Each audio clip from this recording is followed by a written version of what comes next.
Hey guys, welcome back to the channel. This is the Desert Spring, and today we have an amazing conversation with a person who grew up as a couple of different sects of Christianity that I hadn't heard from before.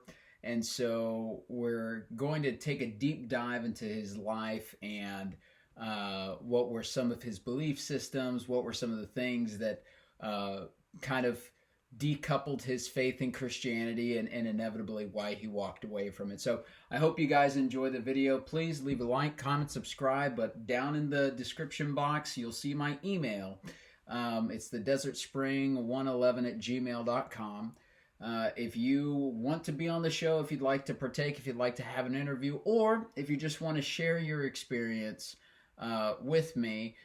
Also, if you'd like me to talk about your experience briefly, if you don't want to have an interview, but you'd like to have like me to talk about your experience, feel free to include that in the email, and I'll bring that here to light. Without further ado, I hope you guys enjoy the interview.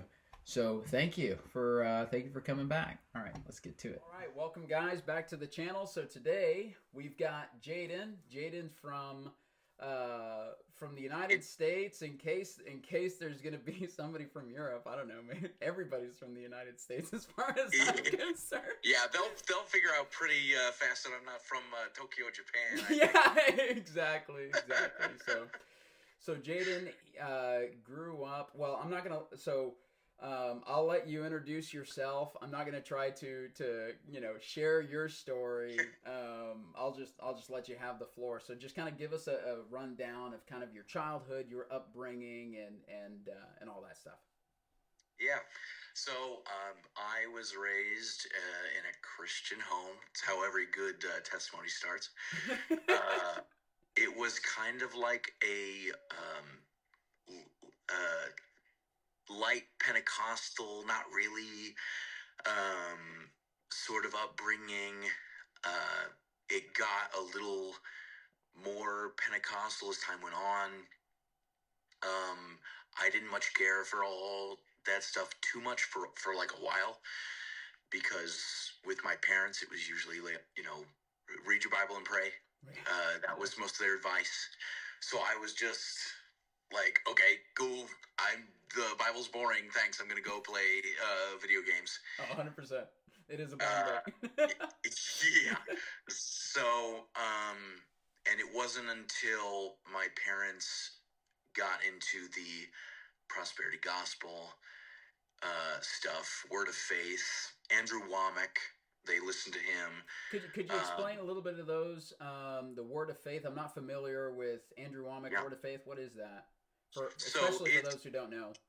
Yeah. So the word of faith kind of theology kind of starts with Adam and Eve, where Adam was actually God taking on human form, and so in the garden, and then obviously God, Adam, sins, and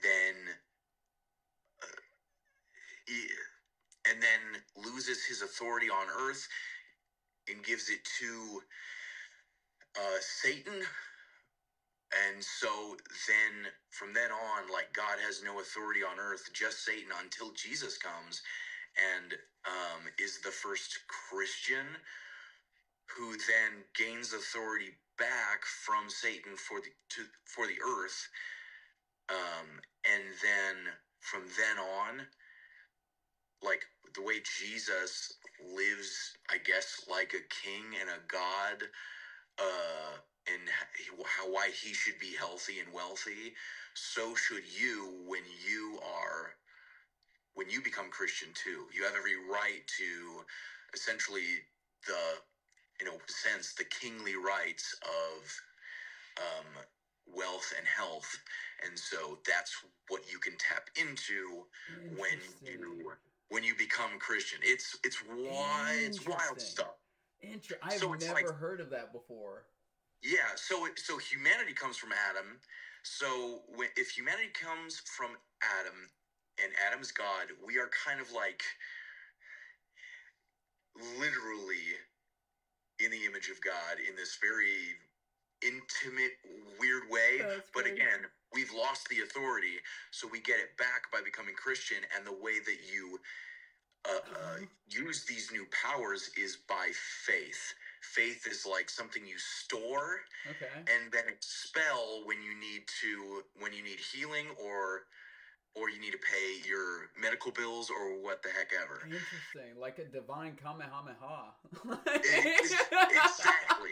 Which I was like super cool with that. I was like, that's awesome, Mom and Dad. Exactly. But I don't know if that's real, guys. I know you guys like anime.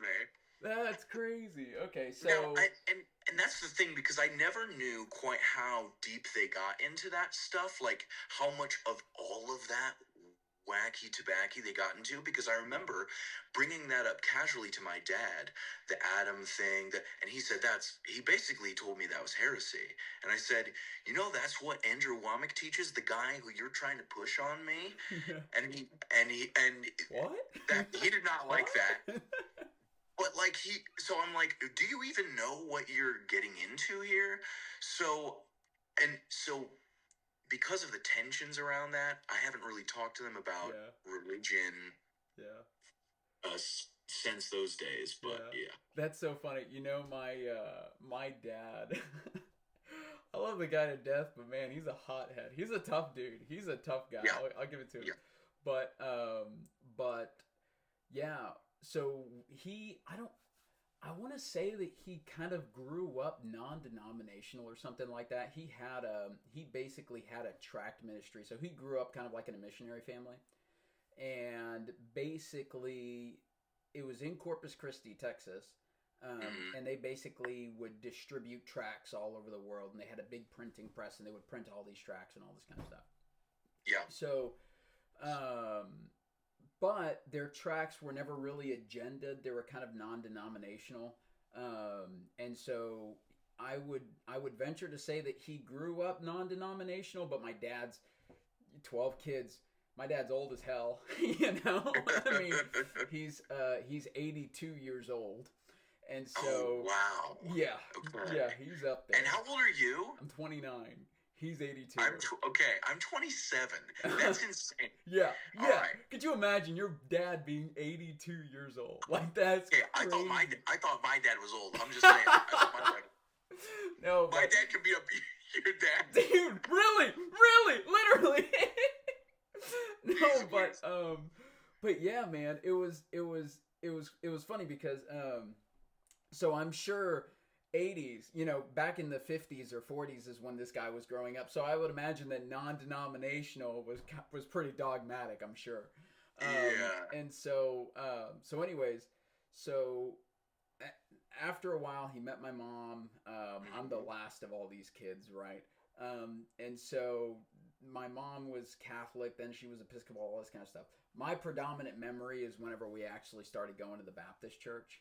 Because that's when I was like around 6 years old or something like that is when we started attending the Baptist church. And we basically stayed there from 6 years old all the way for me up to like 22, 23, something like that.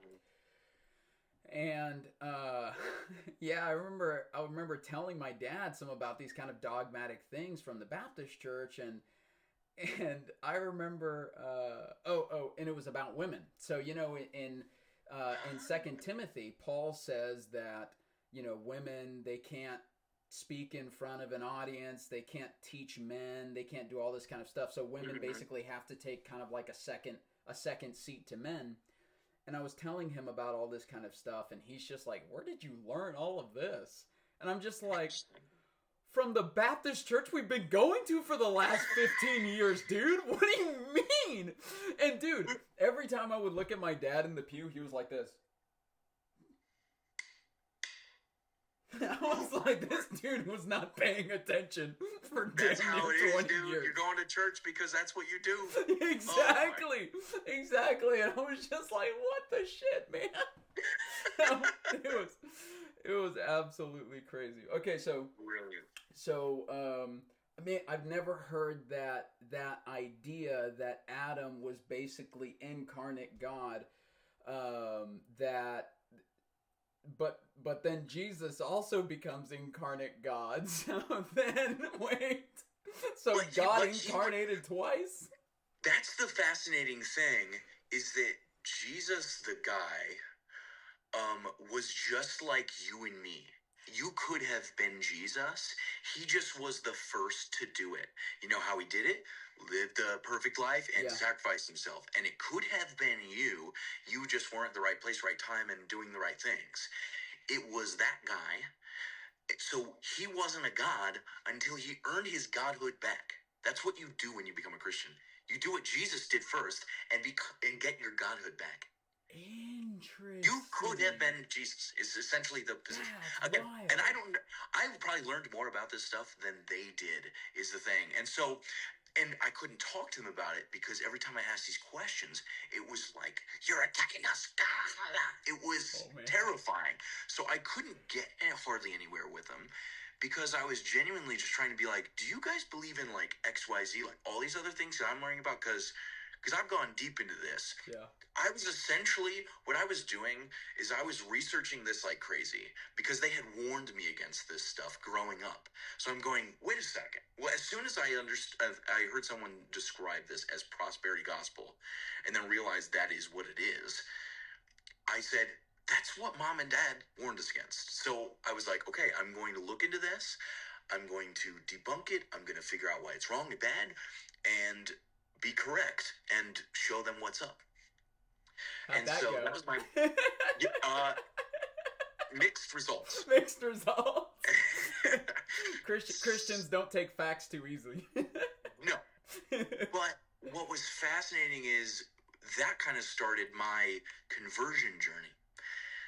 Because what I think, the way I interpreted it for a while was, in trying to, at first my motivation was, I got to get my parents and like show them how smart I am or whatever. Prove myself to them. Just like I've always been trying to do my whole life. But what it became was I accidentally put the gospel in front of myself over and over and over again because the gospel is kind of at the center of the word of faith thing. Right. And that's why it was so heretical, is because it got the gospel wrong. What I realized is that, like, for one, the gospel meant the whole Bible. I just thought it was synonymous with Bible. So, like, I didn't realize the gospel was kind of like the narrative. Yeah. Yes, the narrative tightly kind of focused on like Jesus. That's the thing. So I was putting that in front of myself, learning Christology, kind of getting all of that. And one day I'm listening to a sermon by John MacArthur because I went down the Calvinist route. And it was Saved or Self-Deceived. It was part 1 of 2. I didn't even get to part 2 before I gave my life to Jesus on an exercise bike. And so it was like, oops, I realized I was self-deceived, and now I'm saved, and hey, at least I found the right version of a God. But all of that largely was from YouTube. Yeah. Like, YouTube, I mean, that's how I was.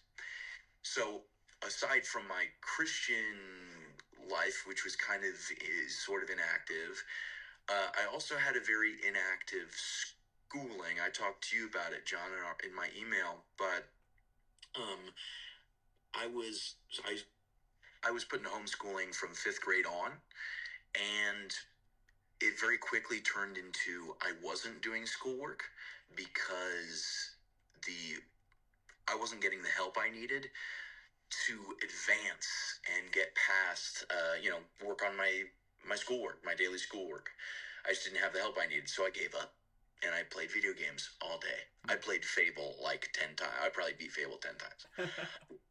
Love that game, but like I did that for a while, and then suddenly we're several years, I don't know, maybe it was a couple years into that I realized, oh no, eventually I'm going to be 18 years old, and my dad is talking about, you're going to be out of the house at 18.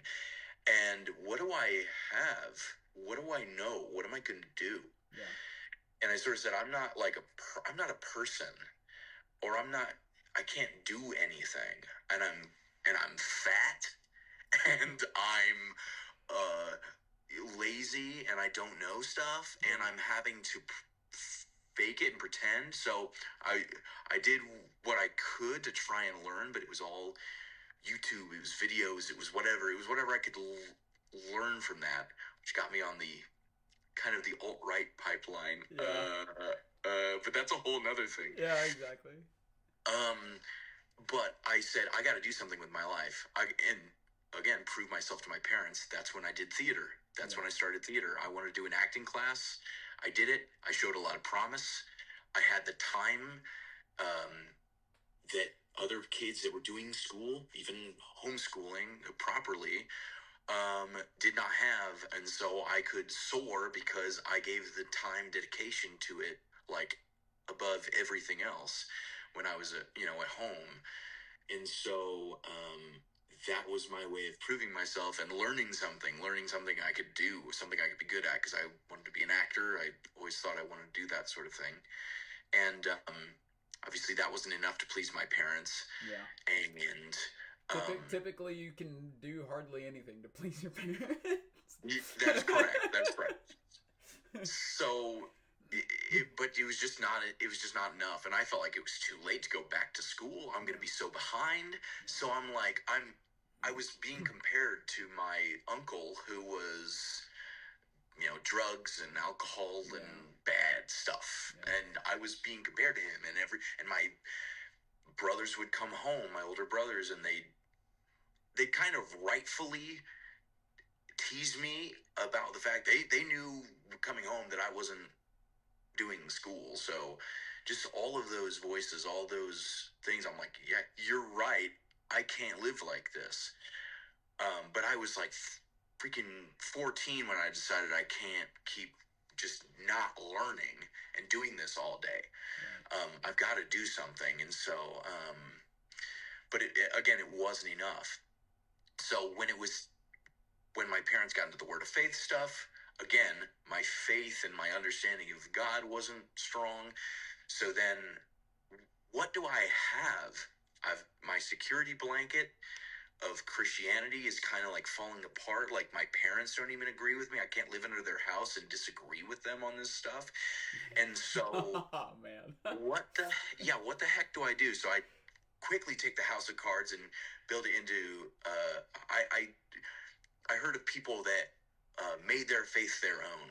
And that's not really what I don't know. I thought that's what I was doing. I don't think I was now, because I realized I was just like assuming on Christianity and sticking to it because my whole community was that. My theater community was that.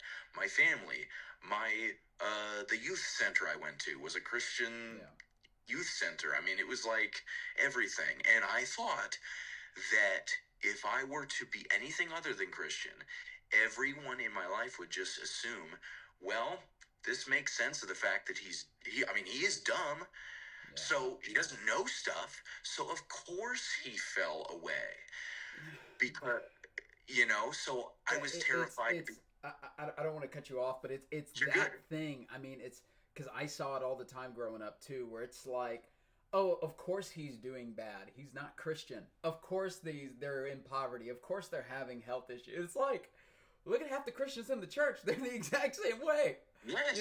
They don't have stuff going for them either. And so it's like, but it's this like this mismatched double standard of, it's like it's the in group and out group, right? So it's like, as long as you're in the fold, as long as you're a part of the faith, then oh, if you're having a struggle, oh, it's just a test from God. Oh, if some stuff is going on, oh, it's just Satan just trying to get a part of you, But then if you're the out group, oh, well, he's lost. Of course bad things are going to happen. Yes. It's just like a completely different perspective when life is just hard sometimes. Yes. It's like that is the line, Yes, the lens I used to interpret people's lives and my own life kept me from being honest, because I knew how I looked at people like the person that I was too afraid to be. The liberal, the atheist, anything like that. Oh, I confessed my sins to several people.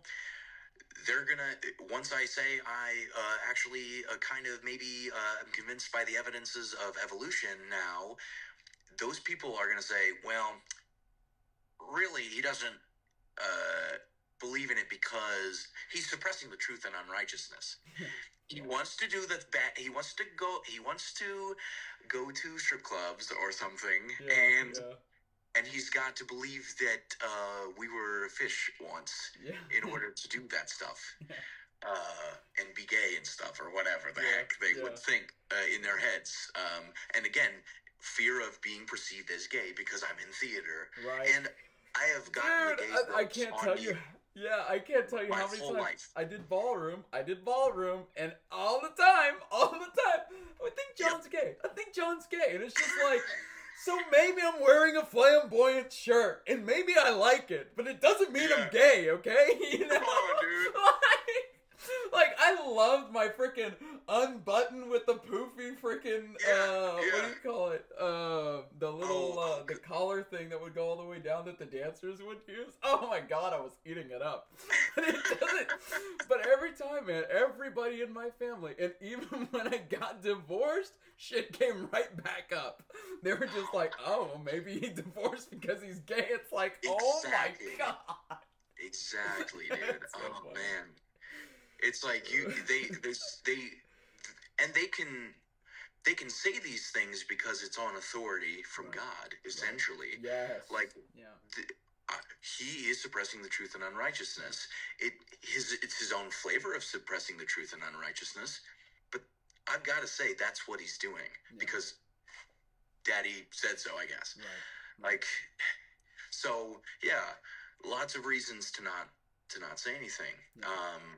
But so let me ask you a question. Yeah. Whenever you were growing up, and you said you were kind of feeling those urges of like, I gotta do something, I gotta be something.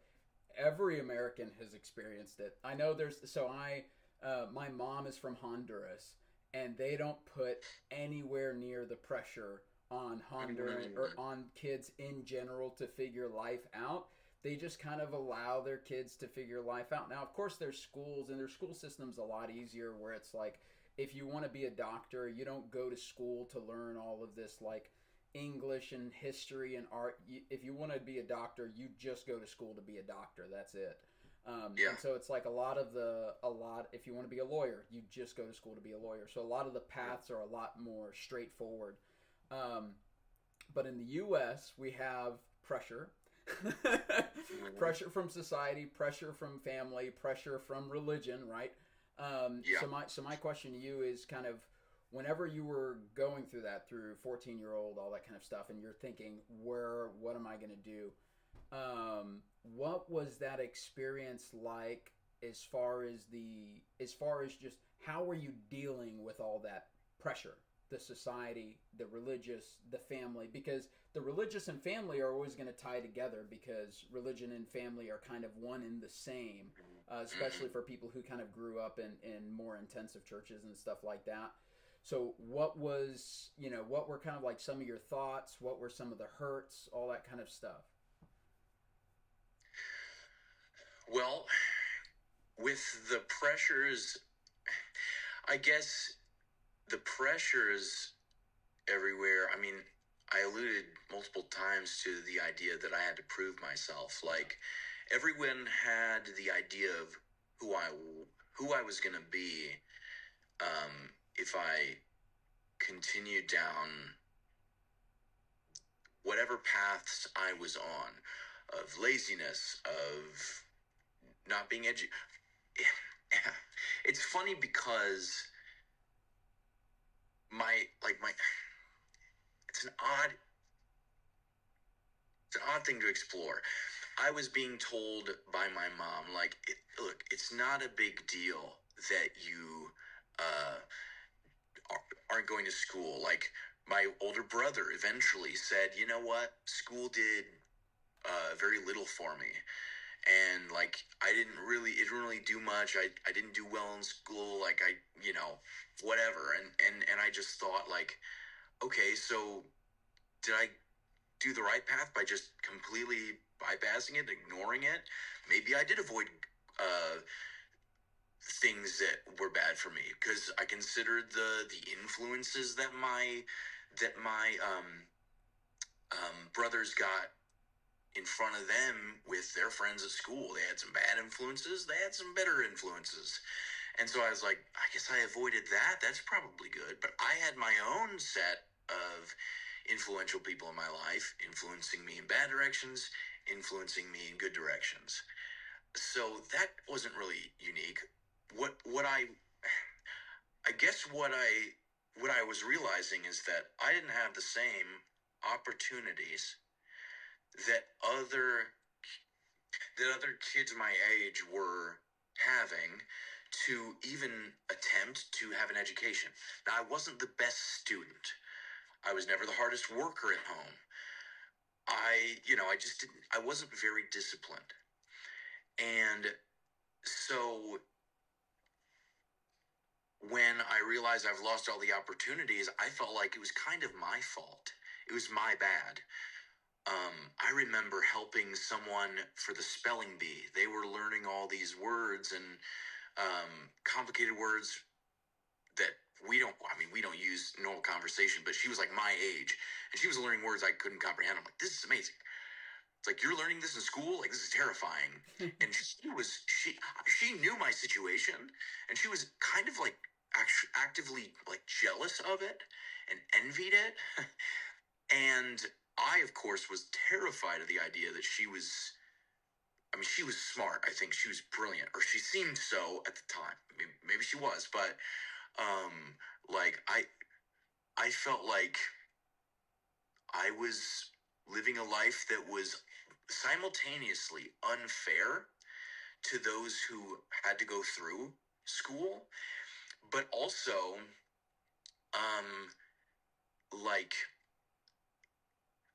I think people like my older brother, who and my friend for the spelling bee, I see them as taking maybe for granted their opportunity.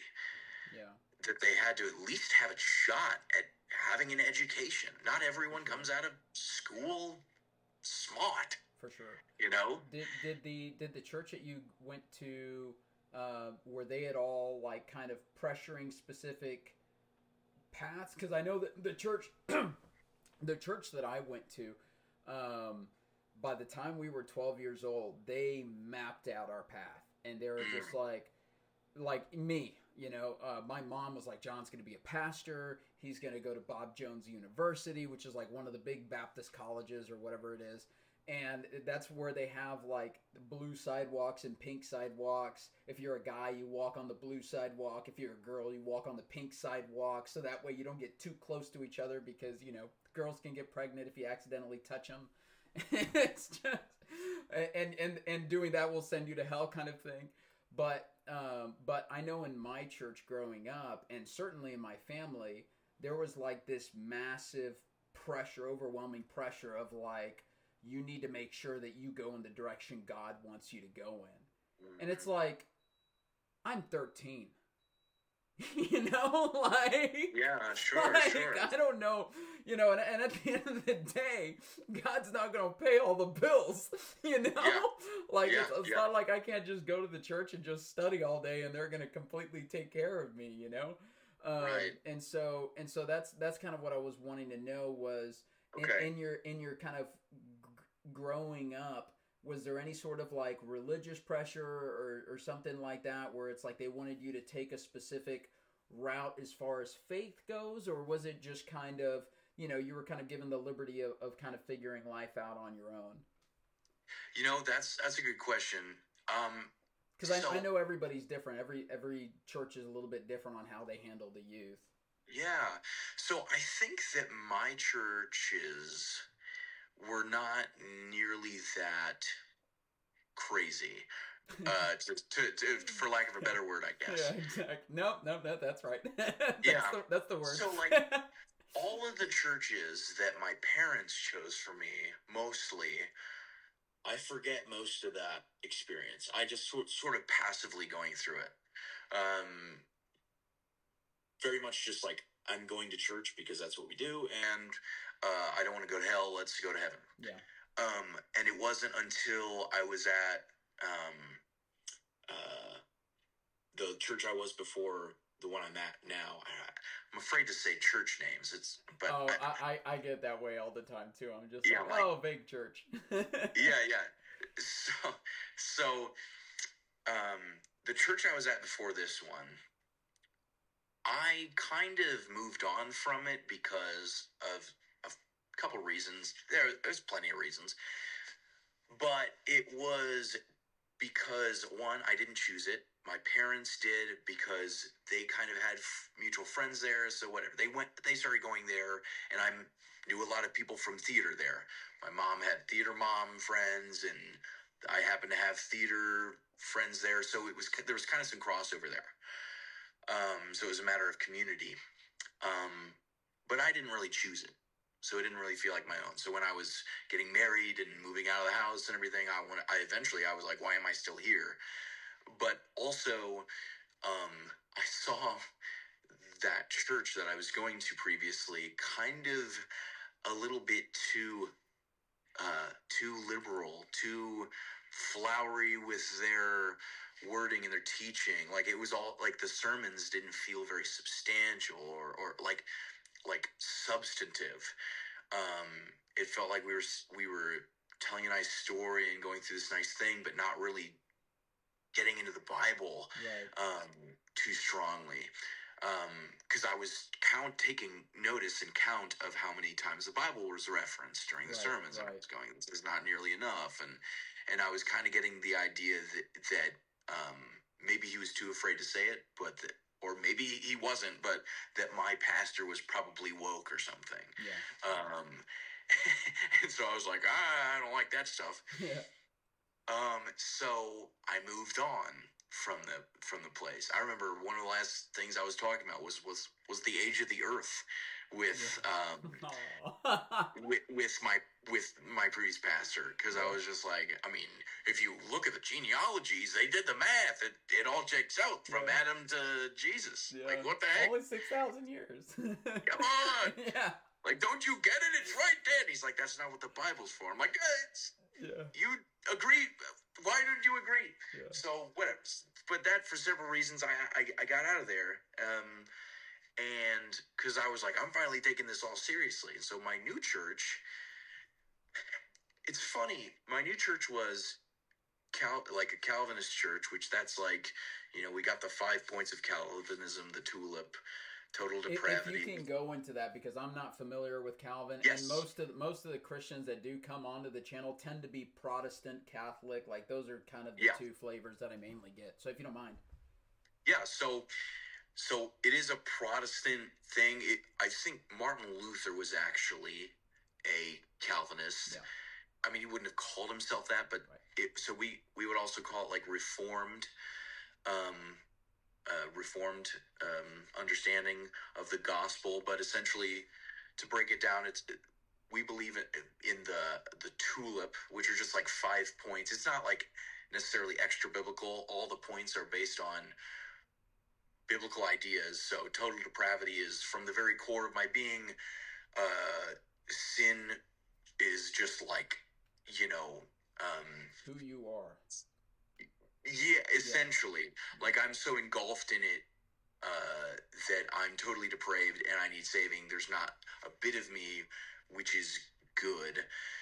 I'm crazy in and of itself. Which is crazy in and of itself. That first premise, I think that first premise is the one that they really rely on to kind of like convert people in general to Christianity. Because one of the things that I had mentioned on one of the previous episodes was that, the perfect way to convince a person to kind of stay under a thought structure is to convince them that they only have one shot and that is it. And that if the consequences of getting that wrong is eternal damnation, and the reason why they can't get there by themselves is because their being in and of itself is utterly sinful. And so they create this thought pattern that you have to have the church. You can't not have the church. So that was just the first thing that popped. But sorry, so that was the first of the 5. Yeah, U is, you know what? I'm forgetting some of these. L is, what is L? Bad Calvinist. No, I'm just kidding. This is how I've eased up on a lot of this stuff over the years. That's the thing, is like for the past 2 to 3 years has been kind of my slow death of 1,000 cuts to my whole belief. So at some point I'm like, why am I bothering with this whole tulip thing when there's like essentially the idea, to put it in simple terms, we were chosen before we were ever born or did anything good or bad. God chose us to be either vessels of made for good or for ill, I guess, for good or for bad. Okay. So he essentially chose our ultimate fate in the grand scheme of things, heaven or hell. Right. Okay. And the idea is that, like, because we're totally depraved, in our nature, if there's meat in front of us and vegetables, meat being sin and godlessness, and vegetables, I guess, being, good God stuff, whatever. God stuff. God stuff. We are essentially vultures, and we're going to go for the meat. We're carnivores. Yeah. By our nature, we're going to go for the meat. Which is crazy, because when you think about the story of Genesis, when Cain and Abel brought their sacrifices to God, Cain brought a sacrifice of vegetables and fruit, and and Abel brought a sacrifices of meat, of burnt flesh, and God was like, Abel, congratulations, this burnt flesh killed animal is such a beautiful thing in my eyes. And then, the fruit and vegetables from Cain is like, you idiot, What are you doing? It's like, what are you doing, So that's so funny that it's kind of like shifted in that light, because in Genesis it's the exact, That was the, I think that's like an R.C. Sproul. I don't know if you heard of him. No. That's an R.C. Sproul, expression. I think. Expression, yeah. Okay. So there's a way of understanding, like, okay, if it's, you can't help, like a dog, you put certain foods in front of a dog, you probably predict what he's going to choose. It's that sort of thing, right? Okay, yeah. So if it's in our nature, that's what we're going to do by default. We are so depraved that we need help, essentially intervention by God, in order to choose what we wouldn't otherwise do. To a certain degree, common grace is God's means of helping us not to be as bad as we could potentially be. Like, we are not as, why am I not going around killing and raping people right now? Sorry, I'm saying the R word on YouTube. Cool. I've said so many banned words. I'm like, yeah, these videos aren't getting monetized anytime soon. Great. Okay, good to hear. So I'm not going around raping and killing everybody. Yeah. So, like, why am I not doing that right now? Because of common grace. The police and family and ties to all these things that kind of keep me from doing all the bad stuff freely as I would normally do, and other magic stuff that God might do to prevent me from doing all the bad stuff. And then, but it's not enough to save you to just have common grace. You need special, I forget what their term was, but a special kind of grace that goes beyond, that's not common to all men, but is special to those he has chosen. And it's this process God uses the gospel to do, of slowly turning your heart from a heart of stone to a heart of flesh, back to the flesh thing. But and so when he does that, he's changed your nature, so that he's equipped you now to choose essentially from your free will, which was not really free, but it was free. You could technically choose either one. It was in your nature to choose this. So in a sense, you're a slave to this nature, and God changes your nature so that you have the ability to choose either or, and you eventually make that faith choice. I choose God, he's my Lord. And then your whole life is fighting the battle between your old nature and your new nature, until finally, when we go to heaven, our new nature is all that's left. Restored. Yeah. Yes. I think that that whole entire ideology of, when you become a Christian, you have this new nature where suddenly you want the things of the Spirit, you want you want the fruits of the Spirit over the fruits of the flesh, kind of thing. But one thing that I always wonder about, well, I guess it's not wonder about, but one thing that I always find a bit fascinating is that whenever you watch a new Christian, it's completely different from when you have a person who grew up in a church, right? When you have a person who is kind of on the streets, maybe they were doing drugs or something like that, and they go to a church, you can see this kind of dramatic spike where they get saved and all this kind of stuff, and I'm going to stop cursing, I'm going to stop this, I'm going to stop this, all this kind of stuff. And then you start to have that kind of battle, if you would, that kind of plays out over time of, like you said, the new nature versus the old nature and stuff like that. What I always thought was fascinating about that was that it seemed like those kind of battles were only about, sex, drugs, money, right? Like those, right? It's like, or maybe homosexuality for some people, but if a person in general is just argumentative, I don't see them turning away from their argumentative ways when joining Christianity. Or if they're just like very, very negative, I don't see them turning away from their negative way. So it's like it's funny that the people who decide to become Christian and turn their lives around, they're only focused on the aspect that society as a whole, Christian or not Christian, would say that these things in general aren't preferred for your life, right? So, feel free to have, sex with whoever you want, kind of thing. But in terms of sex, society, for the most part, especially, since the 90s, has basically been, monogamy is kind of like the more societal norm or societally accepted thing. And so if you're a Christian and you're promiscuous and you join a church, suddenly you're going to be monogamous. But monogamy was already societally kind of more, accepted. And so I always think that that's funny whenever I see kind of these Christians who they're brand new. They haven't opened the Bible that much, right? They kind of convert. They go through their conversion, and the first things that they think to drop are these things that society as a whole would say is not healthy for you, like excessive alcohol, drug use, any sort of stuff. Like, you don't need to be Christian to know that popping 20 grams of cocaine is not great for you, I don't know. Yeah. Technically, you don't know that until you're Christian, right? Because the Bible is what gives you discernment. But and what's fascinating is that on the other side of the coin is that when you get out of it, there's the assumption that as soon as you're out of it, you're going towards back to those. That's what you're going to.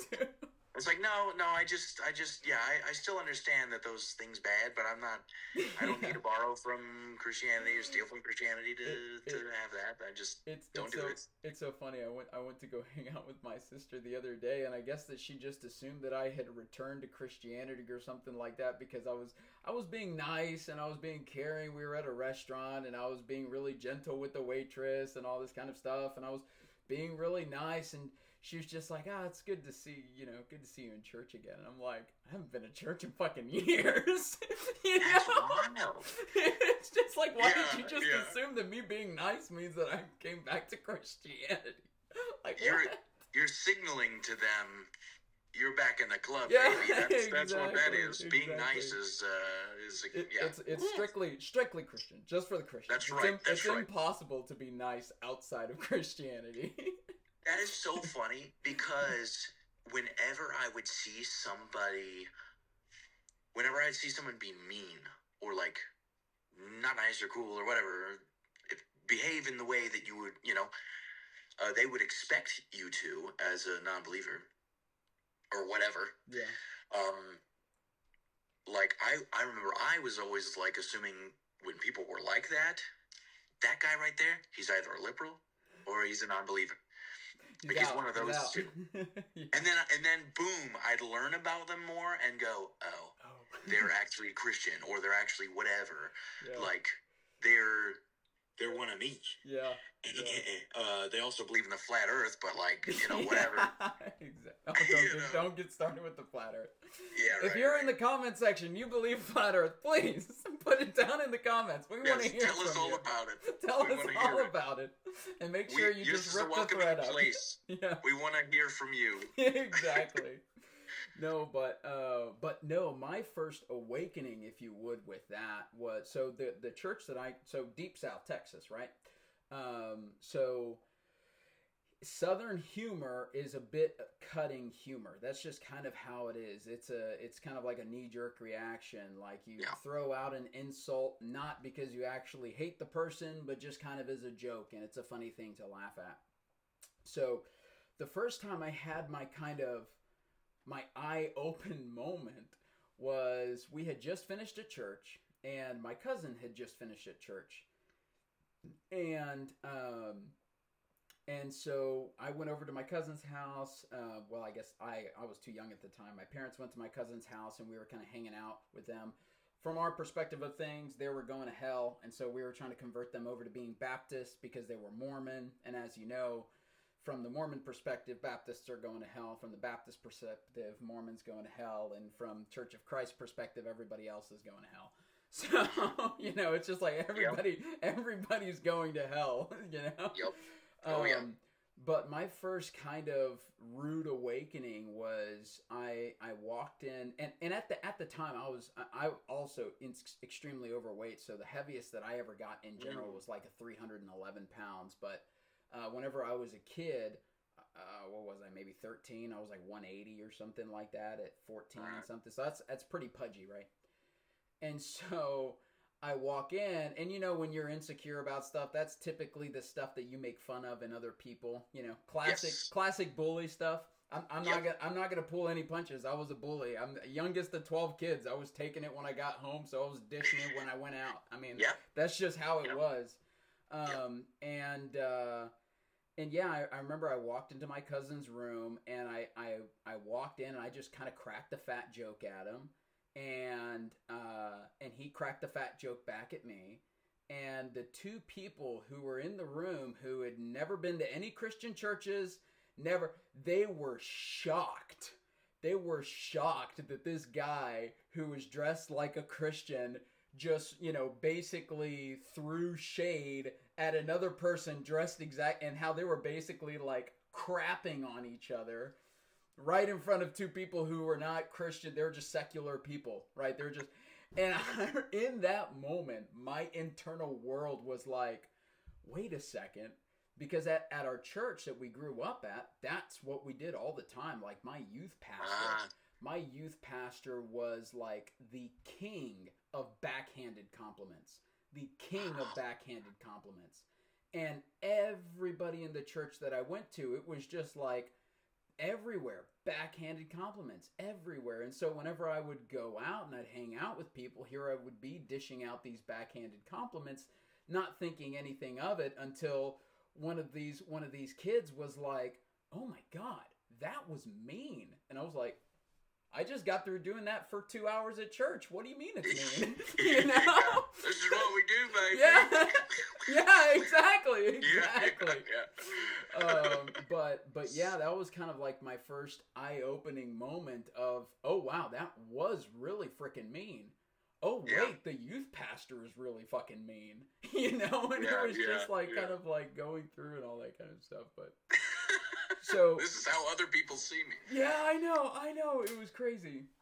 Yeah. So you had asked a question earlier. I go on tangents. No. That's what we're here for. We're here for the tangents. I love it. So the Calvinism thing. So I believe in all that stuff and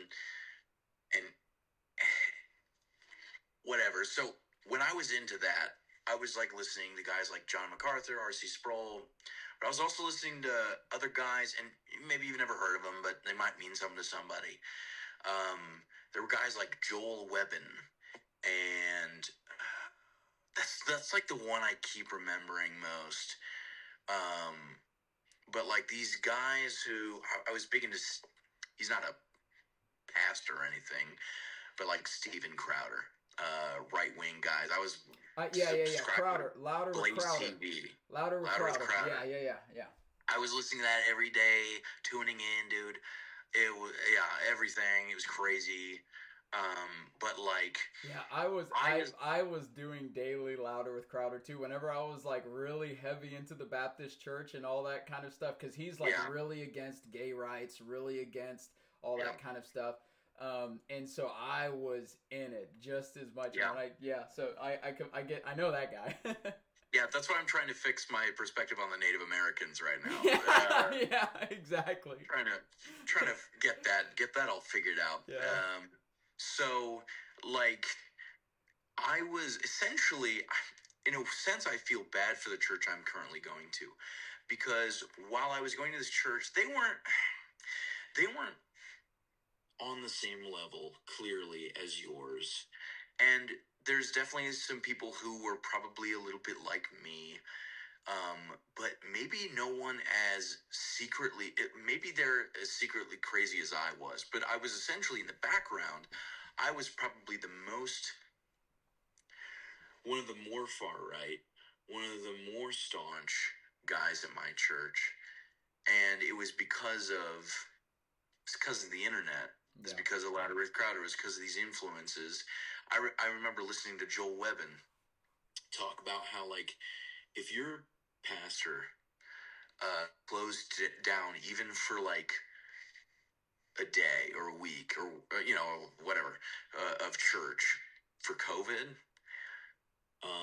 you should go and like essentially confront him and say, explain yourself. Yeah. Like, call him out for the sin that he did of closing down church. And I'm like, yeah, you're so right.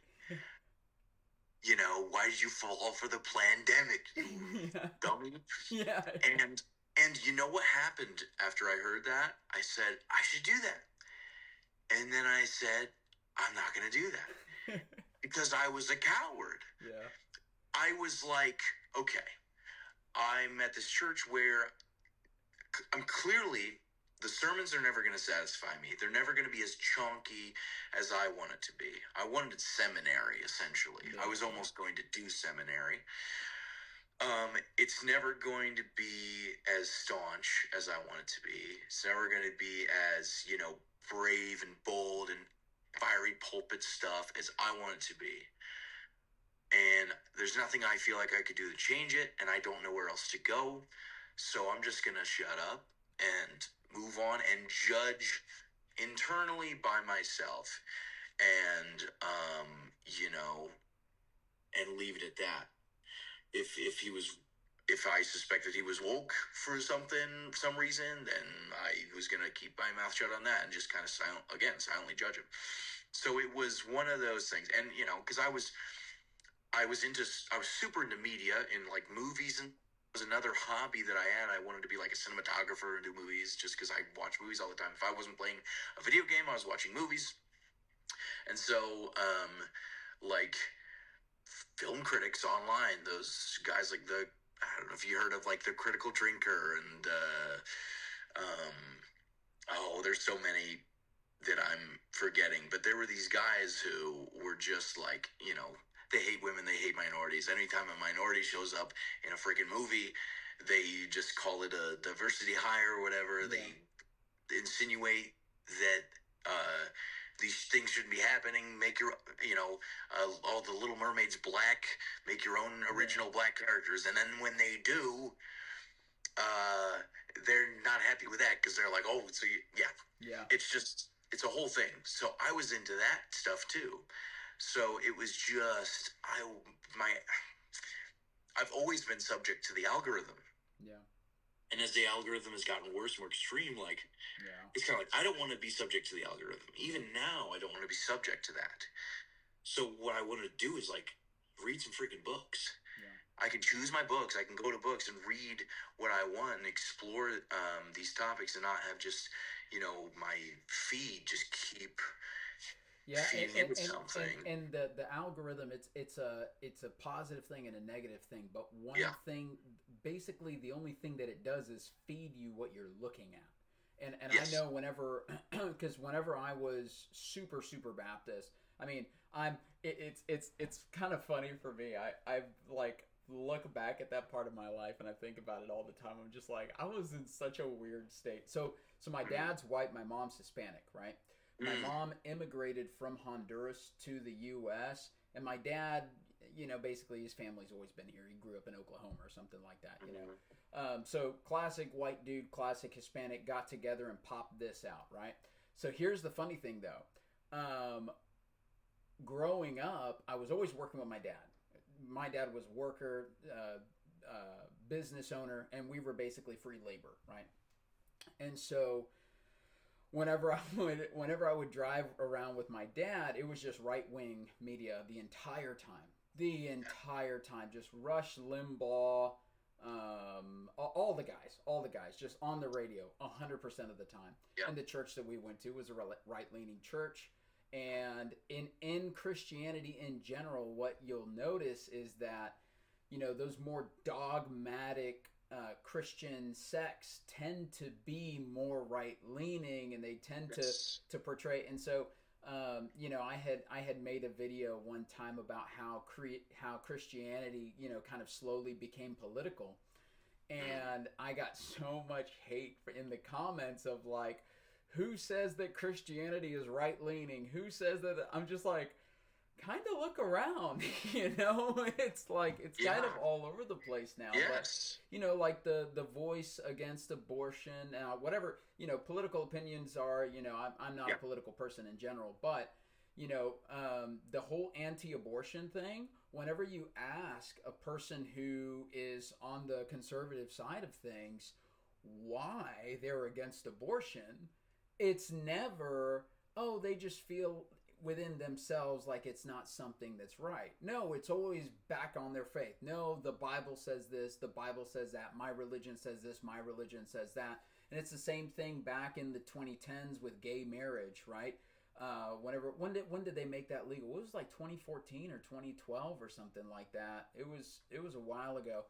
But but it was kind of the same thing with that, where the opposition, the progressive was, the progressive movement, but the opposition was, in the Bible it says that, homosexuality is an abomination to God, so that's why we shouldn't allow gay marriage, right? And so it's like, I grew up kind of in the same, and watching Louder with Crowder and all this kind of stuff, and I used to be right there with everybody, just, no, abortion isn't right because you're killing a baby. No, being homosexual is against the Bible, so you shouldn't be allowed to marry each other and all this kind of stuff. Yeah. And it's just because you're so deeply indoctrinated that, like what you said, when you're walking out of it, you're just like having to like reassess all your beliefs, Yes. And I don't know if you've heard me say it on the channel before, but what I often say is whenever you leave Christianity is like this big massive tree, and you are the ground, and when you pull the tree out of the ground, what you find is a shit ton of yourself attached to it, and you have to sit there and pull and claw at it and slowly pick yourself away, and you find yourself in this place where it's like, I remember because of my beliefs that homosexuals were bad, all this kind of stuff, my sister, she's homosexual, right? And so I'd always held this thing against her of, and I'll go ahead and name her, she was just on the channel. I would just tell her, Karen, I love you, but you're going to hell. You're very clearly going against God's law, and I'm not going to be involved with it. I'm not going to support it, and all this kind of stuff.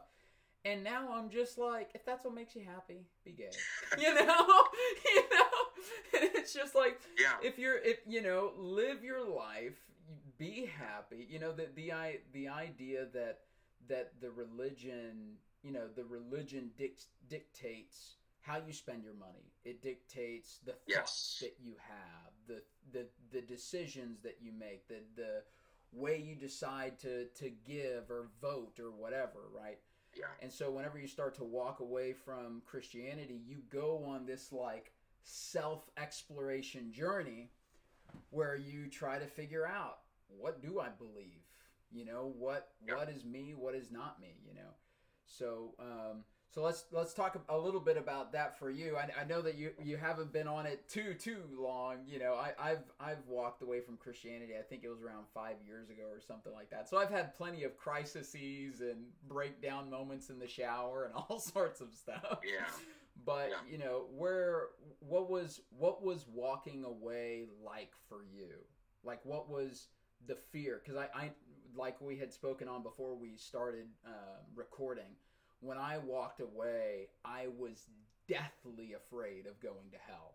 Like, that was my biggest fear and stuff like that. And so whenever you were kind of distancing yourself kind of from the thought, what was kind of everything, you know, the process, your thoughts, feelings, all that? Yeah, well, it's kind of like right now, I think it was a few months ago. I don't know. Time feels like it's been flying real fast recently. It has. It has. Yep. I think we both understand what we're both thinking. The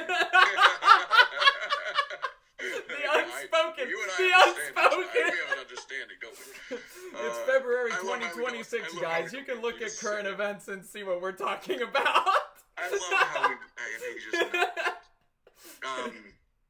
but like, it was a year ago, for instance, that this has kind of been one of the big things, but I was like so anxious about taking this step of like, who do I vote for? Yeah. That was a big moment. And you know what? I voted wrong. And I thought I was doing what God would want me to do.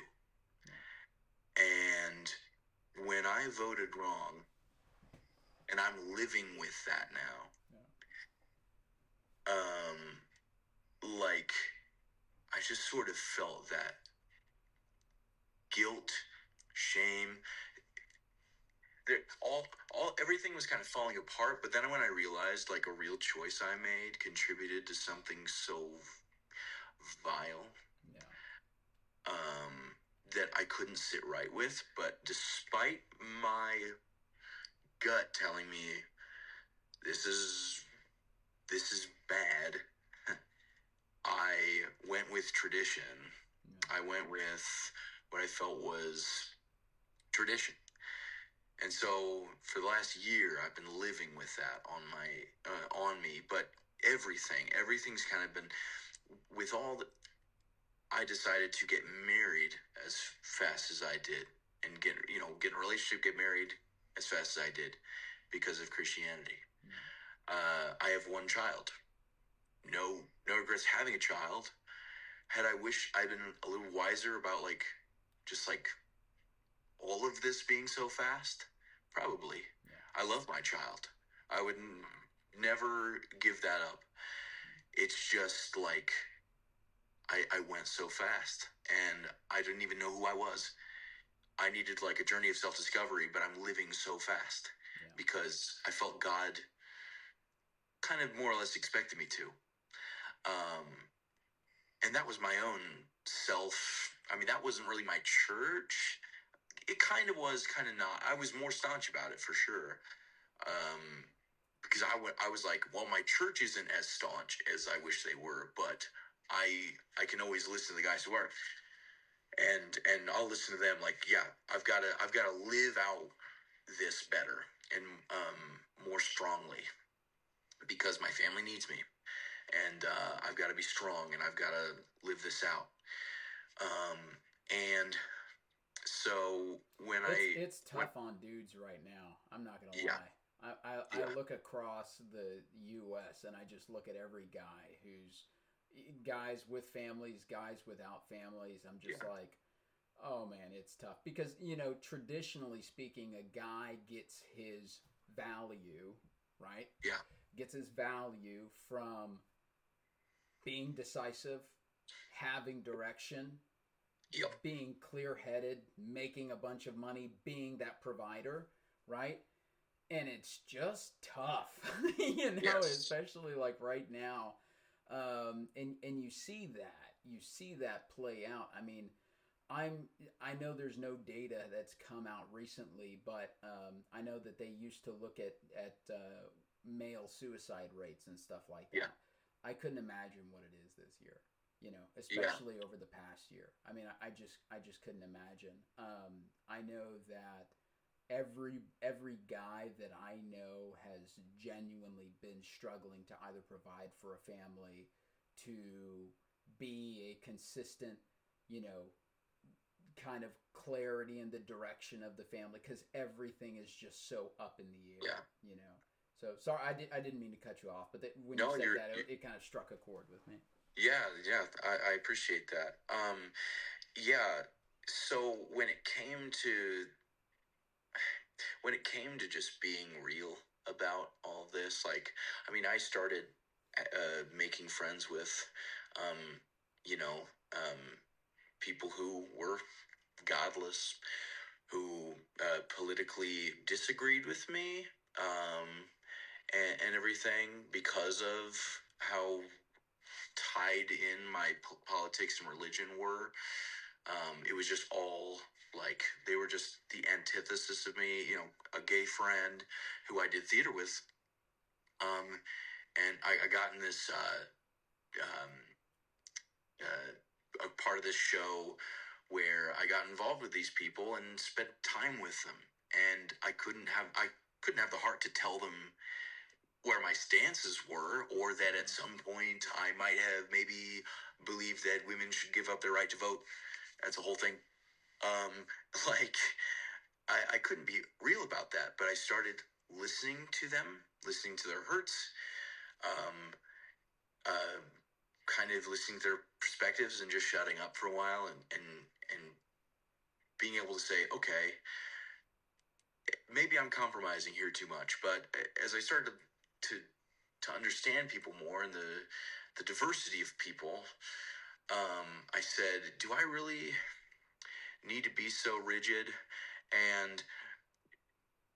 But it was the safest bet, and my wife needs me to be that, as far as I could tell. My child needs me to be that. She needs daddy to be stable. She needs dad to be stable and a rock. But eventually, I realized I was living a lie. I wasn't living out a truthful existence. I was playing a part because it was safe. I was hedging my bets and saying, look, if this is legit, then we can survive off of this, and we can get by. But it pained me more and more as this past year has gone on. And eventually I was with one of those theater guys, and kind of telling him, like, look, I realize here I am, and I don't know when it happened, because there was no one time, but suddenly a lot of my mind has changed on so much. And I'm starting to reach the point where it's becoming doubts of God. And I'm like, wait a second, like, the evidences for Jesus, like his resurrection, that's what I'm working on right now. Yeah. There's not a lot for I'm it. like, yeah. I'm like, I don't even know what a standard of evidence for that sort of thing would even look like. Like, right. How do I even begin to say whether or not I can be confident in that? I can't be right now, based on what I know. And it turned out there wasn't much I was missing as far as evidence for Jesus, because there isn't a lot, like, resurrection wise. Right. Right. So whenever, not to cut you off, but just something really quick for the viewers in case they're watching. In case they're watching, but in case they're wondering, right? Yeah. If you're still with us, thank you for being here. But the whole resurrection thing, I grew up in a church where everything in the Bible is exact. It is 100% factual. There's no, the Bible does not lie, that kind of thing. When you look at the resurrection story from Matthew, Mark, and Luke, I want to say Matthew and Mark have the resurrection story as, Jesus died on the cross. When he died on the cross, he gave up the ghost. Father, Father, why have you forsaken me? The temple veil torn in two and the earth shaked and all this kind of stuff, right? In Luke, in that process where the temple veil torn in two and the earth quaked, it adds that the earth opened up and that the saints resurrected and walked around the city and were seen by many. Right? And so that for me was kind of like the defining feature of, the whole thing's bullshit. Because if they're exaggerating on just one point of it, then the entire book has to be taken, as potential for exaggeration. Right? Exactly. Because if, just because there's common threads, you have one person who's exaggerating over here. Who's to say that this person, we only have one account, like Sodom and Gomorrah? How do we know that wasn't an exaggeration, because it only happened once in the Bible? The flood only happens once in the Bible. How do we know that that's not an exaggeration, right? Yeah. And so there's all these different parts, but yeah, in the resurrection, obviously there's not a lot of evidence for it in general, and they found the little veil, the what do you call it, the shroud, Jesus' shroud. Yeah. Then they found out it was a hoax made in the 1800s or something like that, or 1500s. Yeah. But yeah, even in the Bible, every book of the Bible, Matthew, Mark, and Luke, they're decades old, right? So we're not even getting the words out of Jesus's mouth. We're getting the words out of Jesus's mouth sitting inside of a human being for a few decades and then written down on a piece of paper. Yes. And so that's what broke me. I mean, that's what just broke me. It was just like, so whenever you say that Jesus said, "I am the way, the truth, and the life," you don't know that he said that.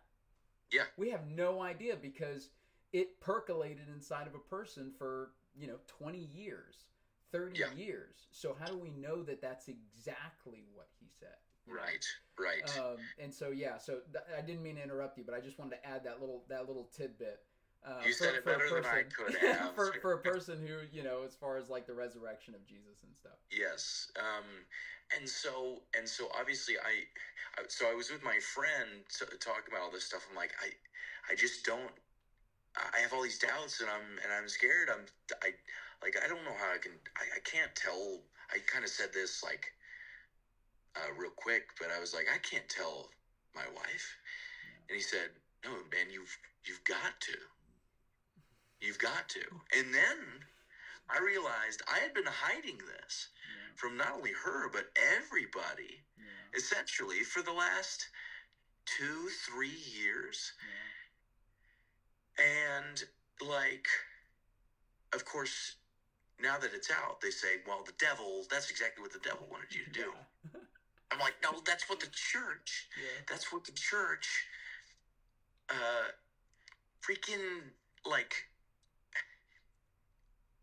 the church wouldn't allow me to come to these conclusions. Yeah. They just couldn't. And I wanted so badly to believe. But at that point, I was like, I think I have doubts. So I told that to my wife, and she was mourning over that. Yeah. And suddenly she didn't know who I was. And I wanted to reassure her of yeah, I'm different, but I'm the same. I'm not suddenly changed, and it's the belief that suddenly you're going to be a sinner, It's like I'm not just throwing everything away. I wasn't even throwing away prayer right away. I wasn't throwing away going to church. I went to church this Sunday. It was yesterday. Was it yesterday? Yeah, it's Monday. It's Monday. I'm the same way. I'm like, it's Friday right now. Yep. Yeah, it feels like Friday. But I don't want to just throw it all away. But yeah, she got hit by that, and and I don't want to be at war with her, but to a certain degree, there's a level of tension and misunderstanding, and I feel like I have to constantly excuse or explain or defend the fact that I can change my mind. and it just, that sucks. But I'm living truthfully now, and I tell you what, the amount of weight and tension that was on me from that is lifted. But now I have a new sadness and a new hurt that comes from finally knowing what I feared all along was kind of not far off. But I wouldn't trade this. I wouldn't trade this because I want to live in the truth as I understand it. Authentically, right? Yes. So, and my pastor even acknowledges, and I'm meeting with my pastor semi-weekly. I say semi because sometimes we have to cancel. But, we meet weekly he's taking me through a resurrection book, going through the evidences. The Case for the Resurrection of Jesus, I think, by Gary Habermas. And I'm underwhelmed by the evidences. Yeah. And, I said, this is it. But I'm meeting with him because I want to have my foot in both worlds. I can have a dialogue with you. I can step into this community a little bit and have conversations and hear from people that understand what I'm going through and have lived it, but also have my foot still within the church so that I can kind of like wrestle. What I didn't realize is how quickly it would all fall apart. Yeah. Because when we did start going through this book, I'm sure he didn't intend it, but the evidences weren't near as strong as I was assuming they were going to be. Right. I thought that I would have this battle of like, ooh, we've got the evidence here, but then there's this, and I'm like wrestling. And, it's strong cases on both sides, and what am I going to do, and how am I going to believe? I thought it was going to take years to be in denial, and then suddenly I realized I deny God's existence. Where I stand right now is I don't have enough evidence to believe that God is real for me, but God could be real. He's just it's either been unproven or it's unprovable, I guess. I'm trying to figure out which one it is, just unproven or also unprovable. But I just can't pretend like I still believe anymore. So I can't go to small group anymore. Only small group family nights. I can still go to church, but I've been taken off of a security team, and my services are pretty limited now there. I go to church and I feel uncomfortable. Here's the thing.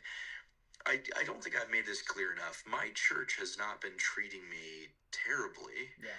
It hasn't, there's been kindness. There's some people are better than others, but you're going to have that, I guess, with all the tension. But I've been met with a lot of love and good hugs and sweetness in all of it, and there's good people there that I love. I'm about to do a freaking RPG campaign with 5 guys from the church, and I love them, and I'm excited about it. And the common thing we had is now gone. Yeah. And I'm trying to figure out what's left. And I want there to be something left. And I don't want to just jump away so suddenly, because I don't know where I belong. If not with all these people. Yeah. I wasn't allowed to change my mind. It's funny that the standard of understanding and data and knowledge for putting my faith in Christ was so low. Right? Maybe there's a lot of evidence. Maybe there's a lot of evidence for Jesus' resurrection, all the stuff, right? But you don't have to know all that stuff to get into there, right? For God to love you and for you to believe in Him genuinely. But then to leave, suddenly now it's like, oh, hey, the standard just went way up for knowing and before I make a decision, like I was asked by my pastor, like, what are some conclusions you're making? And of course I'm like, well, you know, like, I think evolution is a fact. And it's funny is that he said, well, you were awfully quick to come to that. And I'm like, yeah, I'm doing a lot of studying on it. Well, you know, a lot of people and, have researched it, you know? yeah, I researched it and I'm compelled. Sorry, like, Yeah. but like, also, you believe in evolution too. You think it's a fact. You just don't go as far as me. You say, well, microevolution's true. Yeah. Okay, the processes that make microevolution possible are the same things that make macroevolution possible. Exactly. It just takes some time. Like, Exactly. So you think it's a fact too. Yeah. So I'm sorry, I'm not going to be a science denier. I'm not going to be a conspiracy theorist who thinks that all these the majority of scientists are just making this stuff up and trying to, like, you know, tell this lie to suppress the truth and unrighteousness. Right. You know, I don't think Darwin was trying to, you know, sent by Satan. Darwin was sent by Satan himself to deceive the world from the truth of Jesus. And he's not my Jesus. And he's not my Jesus figure. Yeah. You know, I haven't even read his book. I've just started. I've been watching a lot of Planet Peterson recently. Planet Peterson and Forrest Valakai on YouTube to kind of just like, what is evolution? Let me understand it from guys who actually teach it. Yeah. Before it was Answers in Genesis. Yeah. Man. Yes.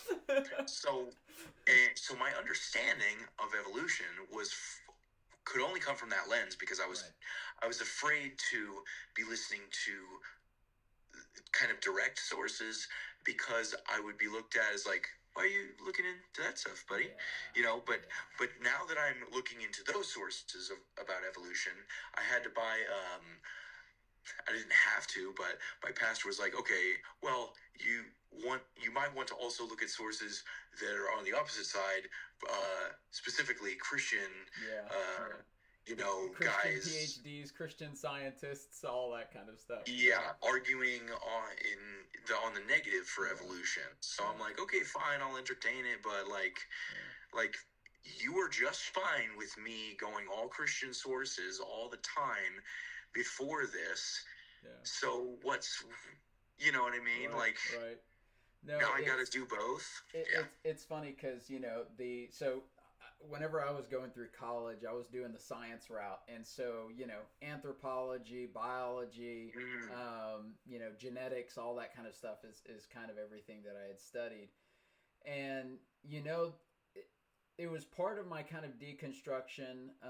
It was kind of part of my deconstruction where, you know, you just start looking at the genetics in a human being and you can see, you know, the difference between a fly and a human being is like 93%. Like our DNA matches 93% of a fly's DNA, but that 7% difference that 7% indifference is the 7% that happens to make me a human, that a primate, that a dog, that a whale, all that kind of stuff. And so I remember in that time, whenever I was trying to save the faith, right? In that time, I decided for myself that evolution was true because there's so much data there, and that we just don't understand how the world came about, and that the book of Genesis maybe isn't the most accurate way of how but so I was kind of like making the argument that there could still be a Christian God, which now I just don't believe that God is, you know, the whole, you know, the idea, especially when you start studying. Have you ever heard of the double slit experiment? The hydrogen proton experiment. So, was it a hydrogen proton or was it just a proton? It might have just been a proton, like a particle of light. But you're asking the homeschooler. But essentially, what they had set up was this this experiment where they took a piece of gold or something like that, and they cut two slits inside of it, and they had kind of an array on the background. And what they would do is they would shoot photons at through these two slits at the sensor in the back. Now, what they were trying to figure out is what is light? Is light a wave or is light a particle? Okay. Right? Yes. And so, as you would expect, if light was a wave and you shot light through a slit, what you would expect to see is a wave pattern kind of on the opposite side on reading on the sensor, right? But if light was a particle, then you would expect it to be like bullets, right? You shoot a bullet through a slit, you're going to see one dot on the sensor on the other side. And so if you shot a shit ton of bullets, you'd expect to see that line is what you'd expect to see on the sensor. But what they found, and this, honestly, this is what kind of tuned me back into the idea that, okay, God for me is now a potential, right? Okay. Was that whenever they were shooting those photons through the two slits, what they found out was that when the photons would behave in a wave, which they didn't understand because sometimes they would behave in a wave, sometimes they would behave as a particle. And so they decided, because of the inconsistent results, that they were going to put a second sensor to monitor the photons as they were passing through the slit in the gold. What they found was that under direct observation, the particle would consistently act like a single projectile, a physical photon. But with the absence of observation, it would change its expression whether it was a photon or whether it was a wave. So the very particle of life itself, because that's what we all are, these tiny little particles clumped together equals this shit, right? So, right, but that's true. That's what it is. I mean, you look into chemistry and all that kind of stuff. It is just an absolute mass of all these little subatomic particles. So the fact that the observation would dictate expression of that subatomic particle as one state of matter or another state of matter shows that there was some sort of, something intellectual process taking place, which is why a lot of the scientific minds like Einstein and Planck is the one who actually came up with the experiment, never believed in an idea of a Christian God, but that there was some sort of intelligence, something like computer program, something. But it certainly wasn't kind of the Christian God kind of thing, and that's kind of the route that I've taken. But yeah, it's funny because whenever you see those things kind of like in Genesis, the creation story, all that kind of stuff, whenever I have conversations, my dad is very much Christian, all that kind of stuff. When I have these conversations, it is like, there is no world where evolution is correct. There is no world where the science data backs that up. It is strictly the book of Genesis. And it's like, I don't know what to tell you. The earth can't be 6,000 years old because we have tribes here in North America that are 13,000 years old. So, it's like, so it's just like that gross, that gross kind of denial of data, and that was just like, oh, and I wrestled with that for a while too. So other than the kind of Genesis things, what were also some of the things that were kind of like picking apart at your faith as far as like the fallacies that were kind of coming up for you? Yeah, well, it's funny. It's touchy, but the slavery stuff. I remember when I was about to prepare for a debate with a buddy of mine about it. It was going to be, the debate was titled wow. I'm glad I never went through with it. We never went through with it. Is slavery ever moral? Yeah. And it was going to talk about like this nice flowery picture, wrong picture, I've later found, of what slavery was in the Old Testament. Like, oh, they had all these rights and You know, they could run away, and you were legally obligated to protect them if they ran away. You know, you couldn't kill them if they got a mark on them, and it or I don't know. There's all these laws that were supposed to like regulate it, and that kind of like was like, look, they have all these rights in you know, it's in writing there. And what I didn't realize is that in writing, the slavery in America, also slaves had all these rights. Did they practice actually what they, you know, had there in writing? No. Right. It was obviously awful.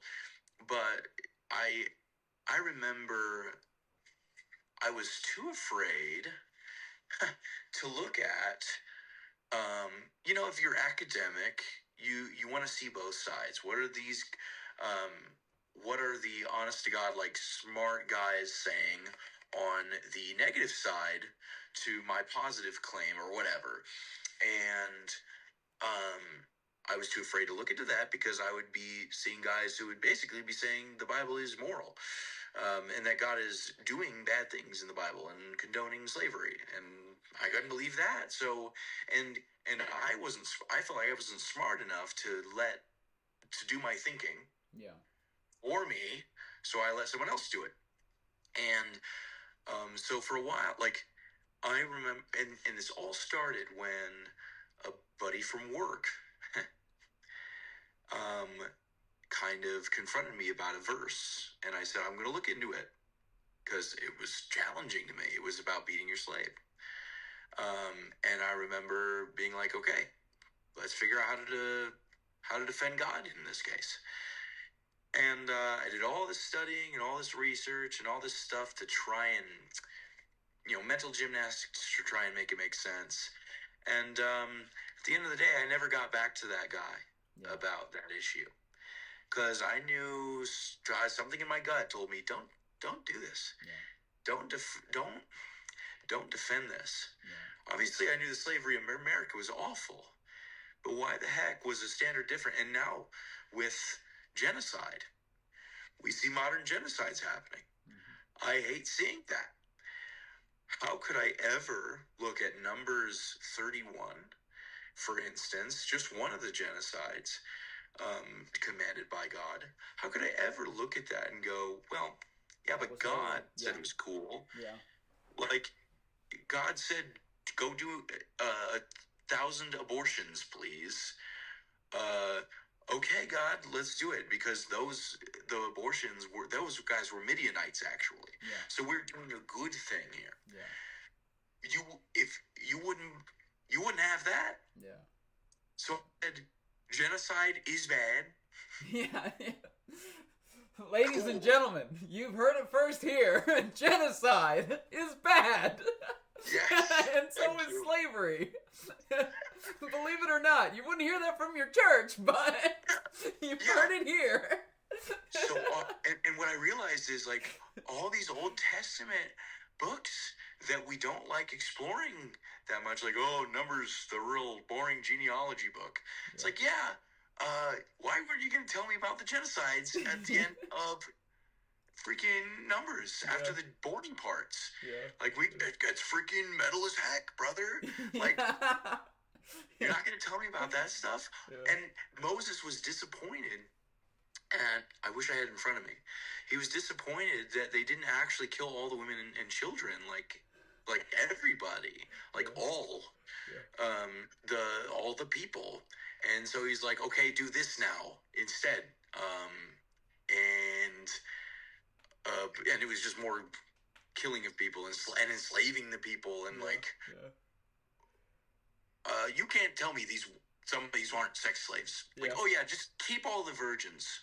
Oh yeah. And I'm also thinking, like, if we want to freaking criticize Islam and the Quran and all that for all that, you know, stuff that's going on there, equal freaking weight to this, please, maybe. Yeah, Like exactly. my God's cooler. Your God is 85 years old. My God is I mean, 62. that's an uphill battle. With trying to get a Christian to look at the fallacies, like, you know, and that's where, you know, when I initially started this channel, because I started this channel maybe like a year ago or something like that, a year and a half ago.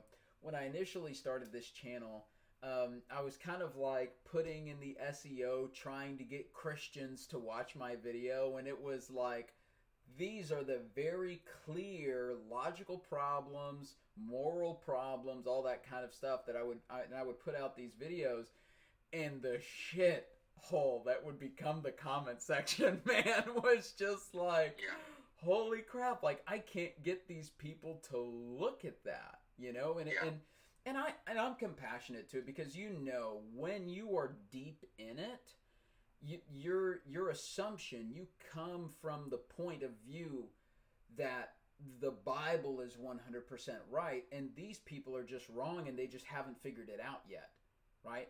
And so whenever somebody comes up to you and points to you, you know, points out something in the Bible, you kind of just immediately brush it off, because it's like, well, how would you know? You're a sinner. You're not a Christian. You're not a person who's in the church. So how would you know what the Bible says, right? And so it's like all these kind of gaslighting things that tend to happen. But it's like the Book of Genesis. You know, that was another big thing for me. You know, I had always heard that, you know, Moses was kind of credited for writing the Book of Genesis, and that it's kind of accepted that, and it's funny, you know, the idea of it's accepted that, and it's just like, it's assumed. It's not accepted, it's assumed. You don't know. You're just guessing, you know. But it's accepted that, you know, Moses was using a lot of different books and a lot of different writings, and you know, was kind of using all this other information to compile the Book of Genesis, which is just an assumption. They're just assuming that, right? But it never, one day, it just kind of clicked into my head. Like, Moses, the Moses that led the Israelites out of Egypt, was writing about Adam and Eve. Yeah. So how does he know? You know? Like, how does he know that it's divine Adam revelation? God just told him. Yeah. That's that. Yeah, and it's so funny, because that is like it has to be that, right? Because the book of Genesis has to be right for all of Christianity to make sense. Yep. It Foundational. has to be. It is foundational, 100% foundational. Because in the beginning was the Word, and the Word was God. All that's it was, you know. Answers in Genesis. If you throw Genesis out the window, then the whole thing just kind of falls apart. Now that's, you know, personally, I think like Paul is kind of like secondary to all the stuff, but Genesis certainly is like the foundation on which Christianity is built. And you think, and I was like, okay, so I started to like do some quick Googling, and I was like, okay, how long ago was Moses on the planet? Oh, Moses was on the planet roughly 4,000 years ago, or 3 to 4,000 years ago is kind of what's accepted, 3,500 years ago, something like that, right? But then the planet's supposed to be 6,000 to 7,000 years old, so Moses is directly writing about events that occurred 2,000 years before him. And he's just nailing these word for word conversations. He's just nailing them. You know?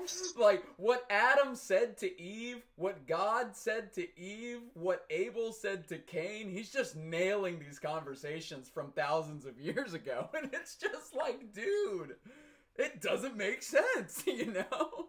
I mean, if you just believe that God wrote the book, essentially, like, I remember somebody saying, like, it was like essentially this like trance where your eyes roll back into the back of your head. That's demonic. That's demonic, Jaden. That's demonic. Yeah, well, you know, yeah. Never mind, it's in the Bible. yeah, sure. But like, I'm like, you don't know that. First of all, right, you're right. just it's spitballing. It's so much spitballing. And it's the same thing with Paul. You know, Paul, you know, he never met Jesus. He never, none of that. And so, where did Paul get his information from? From his eyes rolling back in his head, you know? Yeah. Like, Yeah.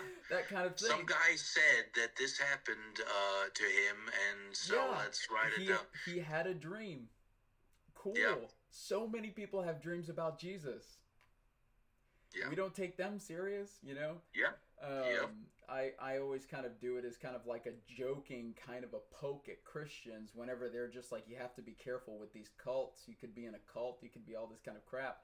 And you know how they're just like, Jesus, you know, supposedly they were in this cult and they were told to murder this person by Jesus, and God told them to go kill this person.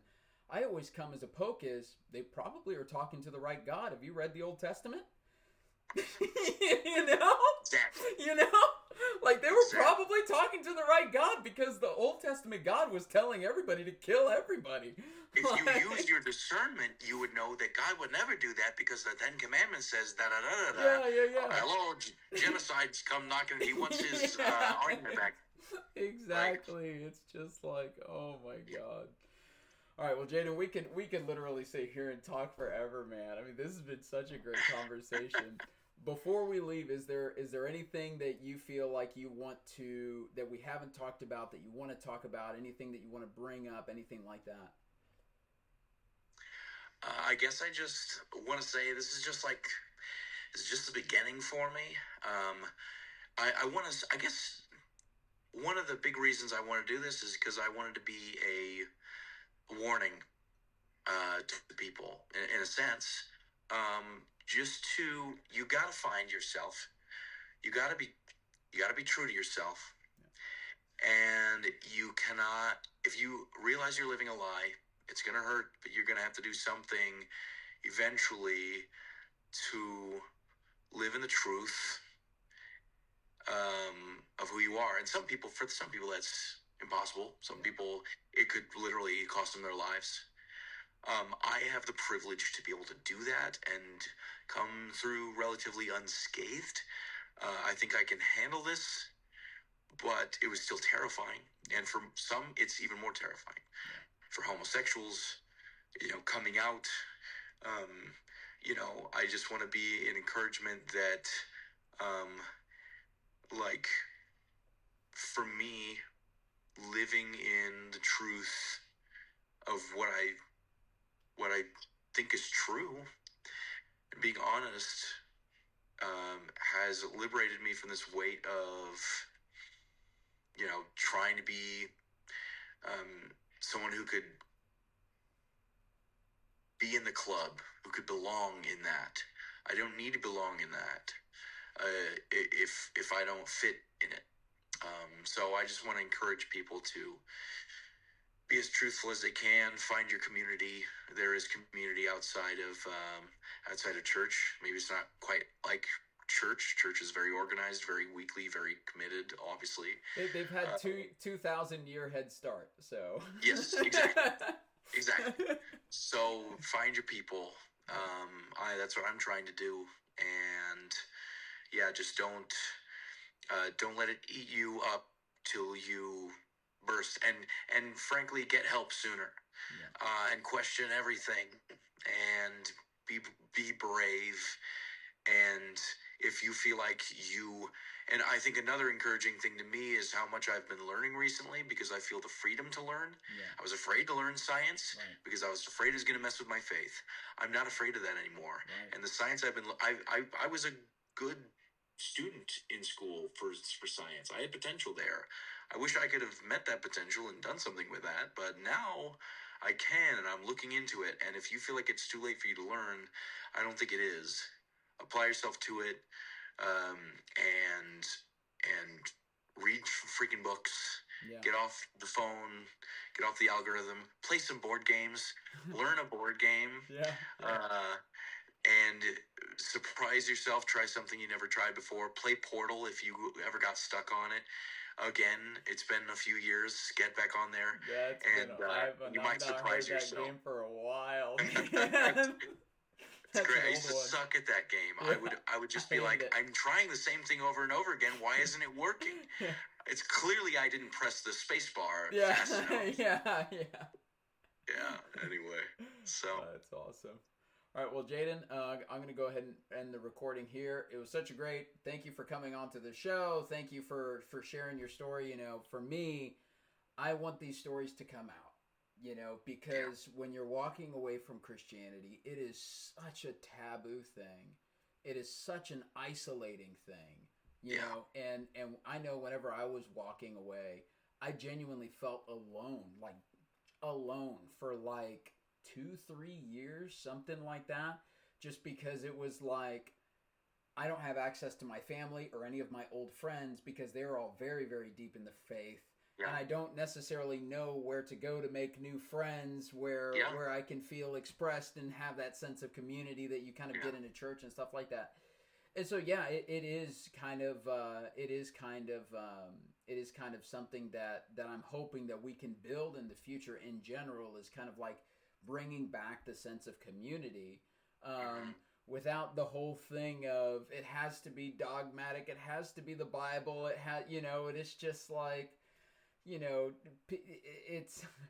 it's a freeing thing to walk away from Christianity. It is a very like a load off of your shoulders whenever you just put it down, like this doesn't make sense. I'm not gonna try to make it make sense. I'm gonna stop all the Olympics in the gymnastics required to make it make sense, you know. And it's just like, you know, and it's such a freeing thing, but at the same time, like you said, you know, you're walking away from family. And the thing is, I want to make this very abundantly clear, if for the people who are watching, you are not the one who's walking away from your family. You are not.